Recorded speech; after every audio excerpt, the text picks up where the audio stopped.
Hello everyone, ആനുകാലിക വിഷയങ്ങൾ നിങ്ങളുടെ മുമ്പിലേക്ക് അവതരിപ്പിക്കുന്ന വീക്ക്ലി കറണ്ട് അഫയേഴ്സ് ക്യാപ്സ്യൂളിന്റെ ഏറ്റവും പുതിയ സെഷനിലേക്ക് എല്ലാ പ്രിയപ്പെട്ടവർക്കും സ്വാഗതം.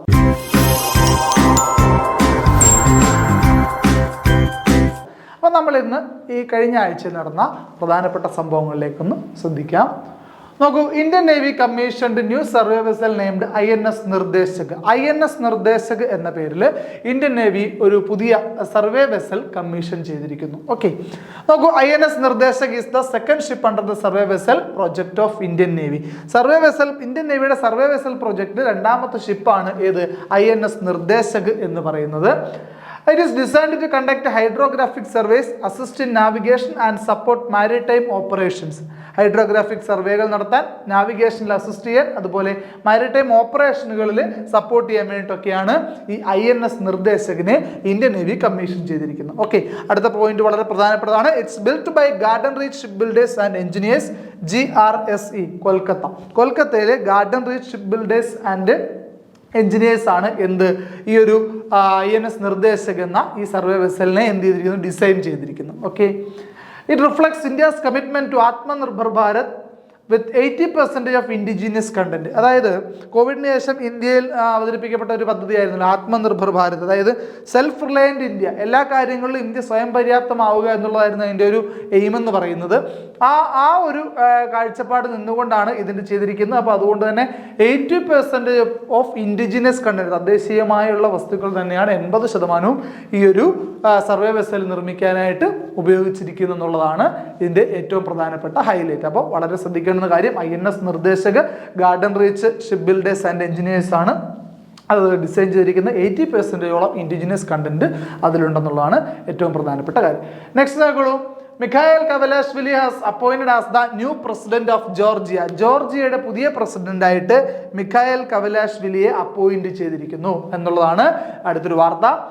He was a former football player of Manchester City. Club ഫുട്ബോളുകളിൽ മാഞ്ചസ്റ്റർ സിറ്റി എന്ന ക്ലബിൻ്റെ മുൻകാല ഫുട്ബോൾ താരം കൂടിയായിരുന്നു ആര്, മിഖായൽ കവലാഷ്വിലി എന്ന് പറയുന്നത്. He represents the Georgian freedom party. ശ്രദ്ധിക്കേണ്ട കാര്യം, ജോർജിയയിൽ ഫ്രീഡം പാർട്ടി ആണ്, ജോർജിയൻ ഫ്രീഡം പാർട്ടി എന്നതാണ് അദ്ദേഹം റെപ്രസെന്റ് ചെയ്യുന്ന രാഷ്ട്രീയ പാർട്ടി എന്ന് പറയുന്നു. ഓക്കെ ആണല്ലോ. അപ്പോൾ ജോർജിയൻ പ്രസിഡന്റായി ആരാണ് നിയമിതനായത്, മിഖായൽ കവലാഷ്വിലിയാണ്. അദ്ദേഹത്തിന്റെ പാർട്ടി ജോർജിയൻ ഫ്രീഡം പാർട്ടി. അദ്ദേഹം ഏത് ഫുട്ബോൾ ക്ലബിന്റെ പ്ലെയർ ആയെന്ന് ചോദിച്ചാൽ മാഞ്ചസ്റ്റർ സിറ്റിയുടെ പ്ലെയർ ആയിരുന്നു. ഓക്കെ ആണല്ലോ, ശരി. അടുത്ത നോക്കുള്ളൂ, south Korean president Yoon Suk Yeol has been impeached by the parliament. അതായത് സൗത്ത് കൊറിയൻ പ്രസിഡന്റ് ആയിരുന്ന യൂൻ സുക് യോലിനെ, ഈ പേരുകൾ കൃത്യമായി പ്രൊനൗൺസ് ചെയ്യാൻ നമുക്ക് ചിലപ്പോൾ ബുദ്ധിമുട്ടാണ്, കാരണം നമുക്ക് ഫെമിലിയർ അല്ലാത്ത ചില പേരുകൾ അല്ലേ. അപ്പോൾ അത് അറിഞ്ഞിരുന്നാൽ മതി. എന്താണ് നമ്മുടെ പരീക്ഷയ്ക്ക് ഒരു ചോദ്യം ഇങ്ങനെ ചോദിച്ചു കഴിഞ്ഞാൽ നമുക്ക് കണ്ടെത്താൻ സാധിക്കും. ഈ പേര് ഓർത്തിരുന്നാൽ തന്നെ, സ്പെല്ലിംഗ് ഒന്നും വലിയ പ്രാധാന്യമുള്ള കാര്യമല്ല. ഈ ഒരു പേര് കൃത്യമായി കിട്ടിക്കഴിഞ്ഞാൽ, അതായത് മനസ്സിൽ ഓർമ്മയിലേക്ക് വന്നു കഴിഞ്ഞാൽ പിന്നെ അതിനകത്ത് നമുക്ക് സെലക്ട് ചെയ്യാൻ വലിയ ബുദ്ധിമുട്ടൊന്നും ഉണ്ടാകത്തില്ല. അതുകൊണ്ട് പ്രൊനൗൺസിയേഷൻ നിങ്ങൾ ബുദ്ധിമുട്ടണ്ട. Yoon Suk Yeol has been impeached by the parliament.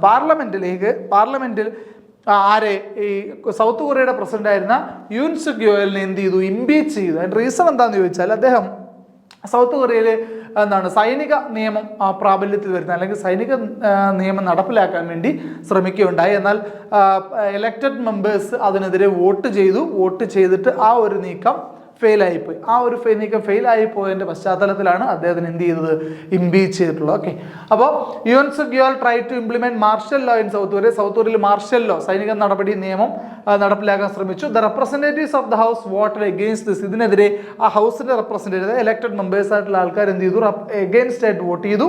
Thus the martial law became invalid within 6 hours of its announcement. അത് പ്രഖ്യാപിച്ച 6 മണിക്കൂറിനകത്ത് തന്നെ എന്തായിപ്പോയി, ഇൻവാലിഡ് ആവുകയും ചെയ്തു. അദ്ദേഹം ഇംപീച്ച് ചെയ്യപ്പെടുകയും ചെയ്തു. ഓക്കെ, അപ്പോൾ സൗത്ത് കൊറിയയുടെ ഇംപീച്ച് ചെയ്യപ്പെട്ട പ്രസിഡന്റ് പേരാണ് Yoon Suk Yeol. Okay, next നോക്കുള്ളൂ, one nation one election bill has been introduced in Lok Sabha and has been send to joint parliamentary committee. അപ്പോൾ വളരെ ചർച്ചയായ ഒരു സംഭവമാണ് വൺ നേഷൻ വൺ ഇലക്ഷൻ, ഒരു രാജ്യം ഒറ്റ തെരഞ്ഞെടുപ്പ് അല്ലേ. അതായത് നമ്മൾ ഇപ്പോൾ നടക്കുന്ന രീതിയിൽ നിന്ന് വ്യത്യസ്തമായി ഇപ്പോൾ നടക്കുന്നത് എന്താ, നിയമസഭയിലേക്കുള്ള ഇലക്ഷൻ നടക്കുന്നു അല്ലേ, അതുപോലെ പഞ്ചായത്ത്, മുനിസിപ്പാലിറ്റി, കോർപ്പറേഷനുകളിലേക്കൊക്കെയുള്ള ഇലക്ഷൻ നടക്കുന്നു. അതുപോലെ എന്താണ് പാർലമെന്റിലേക്കുള്ള ഇലക്ഷൻ നടക്കുന്നത്. ഇങ്ങനെയാണല്ലോ 3 ഘട്ടങ്ങളായിട്ടാണല്ലോ ഇലക്ഷൻ നടക്കുന്നത്. അപ്പോൾ ഈ ഒരു സാഹചര്യം മാറ്റിയിട്ട് ഈ തെരഞ്ഞെടുപ്പുകളെല്ലാം ഒരുമിച്ച് നടത്തുക, അതായത് ലോക്കൽ സെൽഫ് ഗവൺമെൻറ്റുകളിലേക്കും നിയമസഭകളിലേക്കും അതുപോലെ പാർലമെൻറ്റിലേക്കുമൊക്കെയുള്ള ഇലക്ഷൻ ഒരുമിച്ച് നടത്തുക. അതിന് കൃത്യമായ ചട്ടങ്ങളൊന്നും നമുക്ക് വ്യക്തമായിട്ടില്ല. അതായത് ഏതൊക്കെയാണ് ഒരുമിച്ച് നടത്തുന്നത്, അതായത് നിയമസഭയും പാർലമെൻറ്റും ഒരുമിച്ച്, മറ്റേത് അതായത് തദ്ദേശ സ്വയംഭരണ സ്ഥാപനം വേറെയാണോ, അതിൽ വ്യക്തത ഒന്നുമില്ല. വ്യക്തമായി നമുക്ക് പറയാൻ ഇപ്പോൾ സാധിക്കില്ല, കാരണം ഈ ബില്ല് നിയമമായിട്ടില്ല. ഇപ്പോൾ ബില്ല് അവതരിപ്പിച്ചു, അത് ജോയിന്റ് പാർലമെന്ററി കമ്മിറ്റിയുടെ പരിഗണനയ്ക്ക് വിട്ടിരിക്കുകയാണ്. ഓക്കെ, അപ്പോൾ ഇതെന്താ സംഭവം എന്ന് വെച്ചാൽ തെരഞ്ഞെടുപ്പുകളെ ഒരുമിച്ച് നടത്തുക, ഇലക്ഷൻ കമ്മീഷന്റെ ചെലവുകൾ കുറയ്ക്കുക എന്നുള്ളതാണ് ഇതിൻ്റെ അകത്ത് പ്രധാനപ്പെട്ട ഉദ്ദേശം. ഓക്കെ, അപ്പോൾ ഈ ഒരു ബില്ല് പാർലമെന്റിൽ അവതരിപ്പിച്ചിരിക്കുന്നു. പാർലമെന്റിൽ അവതരിപ്പിച്ച ഡേറ്റ് ശ്രദ്ധിക്കുക, 2024 ഡിസംബർ 17-നാണ്. 2024 ഡിസംബർ 17-ന് one nation one election bill പാർലമെന്റിൽ അവതരിപ്പിച്ചു, ലോക്സഭയിൽ അവതരിപ്പിച്ചു. ദെൻ അതെന്ത് ചെയ്തു, ജോയിന്റ് പാർലമെന്ററി കമ്മിറ്റിക്ക്, സംയുക്ത പാർലമെന്ററി സമിതിക്ക് അത് ചെക്ക് ചെയ്യാൻ വേണ്ടി, വെരിഫൈ ചെയ്യാൻ വേണ്ടി വിട്ടിരിക്കുകയാണ്. അപ്പോൾ the head of committee which submitted report in favor of one nation one election is Ramnath Kovind, the former president of India. അതായത് ഇന്ത്യയുടെ മുൻ പ്രസിഡന്റ് ആയിരുന്ന രാംനാഥ് കോവിന്ദിനെ ആയിരുന്നു അത് നടപ്പിലാക്കുന്നതുമായി ബന്ധപ്പെട്ട കാര്യങ്ങൾ പഠിക്കാനായിട്ട് നിയമിച്ച കമ്മിറ്റിയുടെ അധ്യക്ഷൻ. അപ്പോൾ രാംനാഥ് കോവിന്ദ് ആയിരുന്നു ആ കമ്മിറ്റിയുടെ അധ്യക്ഷൻ. അദ്ദേഹം സമർപ്പിച്ച report in favour of one nation one election, അതായത് ഒരു രാജ്യം ഒറ്റ തിരഞ്ഞെടുപ്പിനെ അനുകൂലിക്കുന്ന തരത്തിലുള്ള റിപ്പോർട്ടാണ്, അല്ലെങ്കിൽ പഠന റിപ്പോർട്ടാണ് അദ്ദേഹം സമർപ്പിച്ചത്. അതിൻ്റെ ഫലമായിട്ട് അത് കൃത്യമായി നടപ്പിലാക്കാനുള്ള നീക്കങ്ങളുമായിട്ട് കേന്ദ്ര സർക്കാർ മുൻപോട്ട് പോവുകയാണ്. അതിൻ്റെ ഭാഗമായിട്ടാണ് ബില്ല് ലോക്സഭയിൽ 2024 ഡിസംബർ 17-ന് അവതരിപ്പിച്ചിരിക്കുന്നത്. ഇനി അത് ജോയിന്റ് പാർലമെന്ററി കമ്മിറ്റിക്ക് വിട്ടിരിക്കുകയാണ്. ഓക്കെ ആണല്ലേ? ശരി, next നോക്കോളൂ. A new national museum named Yuge Yugin Bharat is going to be constructed at New Delhi with the cooperation of France. ഫ്രാൻസിന്റെ സഹകരണത്തോടു കൂടി ന്യൂഡൽഹിയിൽ ഒരു പുതിയ ദേശീയ മ്യൂസിയം സ്ഥാപിക്കുകയാണ്. അതിൻ്റെ പേരാണ് യുഗ യുഗീൻ ഭാരത്. യുഗ യുഗീൻ ഭാരത്.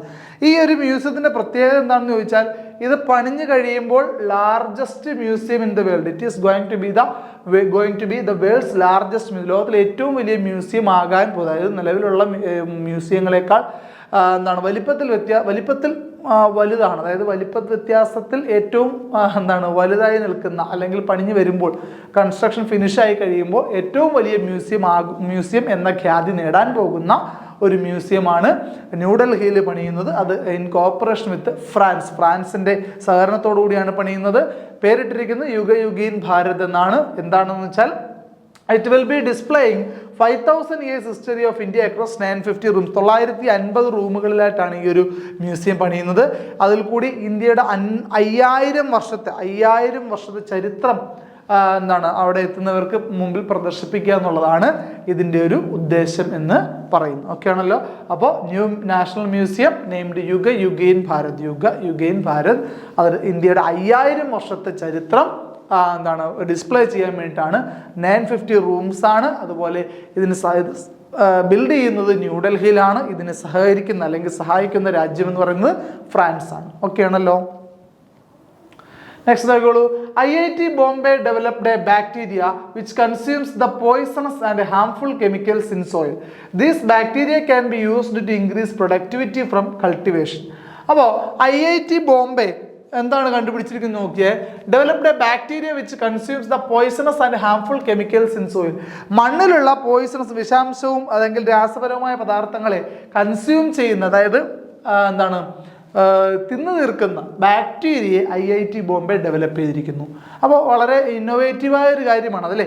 അപ്പോൾ these bacteria can be used to increase productivity from cultivation. കൃഷിയിൽ നിന്നുള്ള പ്രൊഡക്ടിവിറ്റി കൂട്ടാൻ വേണ്ടിയിട്ട് ഈ ഒരു ബാക്ടീരിയ നമുക്ക് ഉപയോഗിക്കാം അല്ലേ. അതായത് മണ്ണിലുള്ള, അതായത് സസ്യങ്ങളുടെ വളർച്ചയ്ക്ക് വിഘാതം സൃഷ്ടിക്കുന്ന എന്തെങ്കിലും ഹാംഫുള്ളായ വസ്തുക്കൾ ഉണ്ടെങ്കിൽ, അല്ലെങ്കിൽ ഹാംഫുള്ളായ കണ്ടൻസ് ഉണ്ടെങ്കിൽ, കെമിക്കൽസ് ഒക്കെ ഉണ്ടെങ്കിൽ അതിനെ എന്ത് ചെയ്യുന്നു, കൺസ്യൂം ചെയ്യുന്ന ബാക്ടീരിയ ആണ് എന്ത് IIT ബോംബെ ഡെവലപ്പ് ചെയ്തിരിക്കുന്നത്. Okay, these bacterias come under the category of Pseudomonas and Acinetobacter which consumes the harmful chemicals in the soil and can increase the fertility of soil. വളരെ പ്രധാനപ്പെട്ട കാര്യമാണ്. ഈ ബാക്ടീരിയകൾ വരുന്ന താഴെ പറയുന്ന 2 കാറ്റഗറിയിലാണ്, Pseudomonas and Acinetobacter. Pseudomonas, Acinetobacter എന്നീ വിഭാഗത്തിൽപ്പെടുന്ന ബാക്ടീരിയകളാണ് ഇവർ. ഇതെന്ത് എന്ന് വെച്ചാൽ ഹാംഫുൾ കെമിക്കൽസിനെ കൺസ്യൂം ചെയ്ത് തിന്നു തീർക്കും. ഒപ്പം and can increase the fertility of soil, മണ്ണിൻ്റെ ഫലഭൂയിഷ്ഠത വർദ്ധിപ്പിക്കാനായിട്ട് ഈ ബാക്ടീരിയകൾക്ക് സാധിക്കുമെന്നുള്ളതാണ് വളരെ പ്രധാനപ്പെട്ട കാര്യം. ഓക്കെ ആണല്ലോ? ശരി, നെക്സ്റ്റ് നോക്കിക്കോളൂ. Khel Ratna honour for D Gukesh, Harmanpreet Singh, Praveen Kumar and Manu Bhaker. Khel Ratna പുരസ്കാരം ഇന്ത്യയിലെ ഏറ്റവും വലിയ സ്പോർട്ടിംഗ് ബഹുമതിയാണ് ഇത് ഖേൽരത്ന പുരസ്കാരം എന്ന് പറയുന്നത്. ഇത് എന്താണ് ഡി ഗുഗേഷ്, ഹർമൻപ്രീത് സിംഗ്, അതുപോലെ പ്രവീൺ കുമാർ, മനു ഭാക്കർ എന്നിവർക്ക് സമ്മാനിച്ചിരിക്കുന്നു എന്നുള്ളതാണ്. സാധാരണഗതിയിൽ നോർമലായിട്ട് ആ വർഷത്തിൽ ഒരാൾക്കാണ് ഇത് കൊടുക്കാറ്. എന്നാൽ റെയർ കേസിൽ ചില സാഹചര്യങ്ങളിൽ ഒന്നിലധികം ആൾക്കാർക്ക് ഒരേ വർഷം തന്നെ കൊടുക്കാറുണ്ട്. ഈ വർഷം 4 പേർക്കാണ് ഖേൽരത്ന പുരസ്കാരം നൽകിയിരിക്കുന്നത്. ഖേൽരത്ന പുരസ്കാരം നൽകിയിരിക്കുന്ന വ്യക്തികളെ മാത്രമല്ല, അവർ ഏത് മേഖലയിലാണ് കഴിവ് തെളിയിച്ചിരിക്കുന്നതെന്ന് കൂടി നമ്മൾ അറിഞ്ഞിരിക്കണം. Okay, major Dhyan Chand Khel Ratna award for D Gukesh. Gukesh അറിയാമല്ലോ, ലോക ചെസ് ചാമ്പ്യനായ ഏറ്റവും പ്രായം കുറഞ്ഞ വ്യക്തിയാണ്, ഇന്ത്യക്കാരനാണ്. ഈ അടുത്തിടയ്ക്ക് വാർത്തകൾ ഒരുപാട് നിറഞ്ഞ വ്യക്തിയാണ് അദ്ദേഹം. ചെസ് എന്ന ഫീൽഡ്, ചെസ് എന്ന സ്പോർട്സ് ഐറ്റത്തിൽ നിന്നും ഖേൽരത്നയ്ക്ക് സെലക്ട് ചെയ്യപ്പെട്ട വ്യക്തിയാണ് ഡി ഗുഗേഷ് എന്നത്. അതുപോലെ ഹർമൻപ്രീത് സിംഗ് ഹോക്കി താരമാണ്.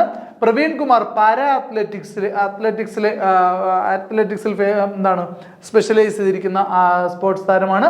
അതുപോലെ മനു ഭാക്കർ ഷൂട്ടിംഗ് താരമാണ്. അപ്പോൾ ഇവർക്കാണ് ഇപ്രാവശ്യത്തെ മേജർ ധ്യാൻചന്ദ് ഖേൽരത്ന പുരസ്കാരം സമ്മാനിച്ചിരിക്കുന്നത്. Major Dhyan Chand Khel Ratna is the highest sporting honour of India. ഇന്ത്യയിലെ സ്പോർട്സ് മേഖലയിൽ നൽകുന്ന ഏറ്റവും ഏറ്റവും പരമോന്നതമായ ബഹുമതിയാണ് ഇത് മേജർ ധ്യാൻചന്ദ് ഖേൽരത്ന എന്നുള്ളത്. The award comprises a medallion, a certificate and 25 lakh rupees. ഒരു മെഡൽ, ഒരു സർട്ടിഫിക്കറ്റും അതുപോലെ 25 ലക്ഷം രൂപ ഉൾപ്പെടുന്ന ഒരു പുരസ്കാരമാണിത്. മുൻപ് ഇത് അറിയപ്പെടുന്ന രാജീവ് ഗാന്ധി ഖേൽരത്ന പുരസ്കാരം എന്നായിരുന്നു. ഇപ്പോഴാണ് ഇതിൻ്റെ പേര് മാറ്റി മേജർ ധ്യാൻചന്ദ് ഖേൽരത്ന എന്ന് മാറ്റിയത്. അതുപോലെ the award is institute in the name of former Indian hockey wizard major Dhyan Chand. ഇന്ത്യയുടെ ഹോക്കി മാന്ത്രികൻ എന്നറിയപ്പെടുന്ന ധ്യാൻചന്ദിൻ്റെ, മേജർ ധ്യാൻചന്ദിൻ്റെ പേരിലാണ് ഈ പുരസ്കാരം ഇപ്പോൾ ഏർപ്പെടുത്തിയിരിക്കുന്നത്. അപ്പോൾ ഈ മേജർ ധ്യാൻചന്ദ് ഖേൽരത്ന പുരസ്കാരം ലഭിച്ചിരിക്കുന്ന 4 പേരാണ് ഡി ഗുഗേഷ്, അതുപോലെ ഹർമൻപ്രീത് സിംഗ്, പ്രവീൺ കുമാർ ആൻഡ് മനു ഭാക്കർ. ഓക്കെ ആണല്ലോ? അപ്പോൾ ഇത്രയും കാര്യങ്ങളുമായിട്ട് നമുക്ക് ഇന്നത്തെ വീക്ക്ലി കറണ്ട് അഫയേഴ്സ് ക്യാപ്സ്യൂൾ ഇവിടെ അവസാനിപ്പിക്കാം.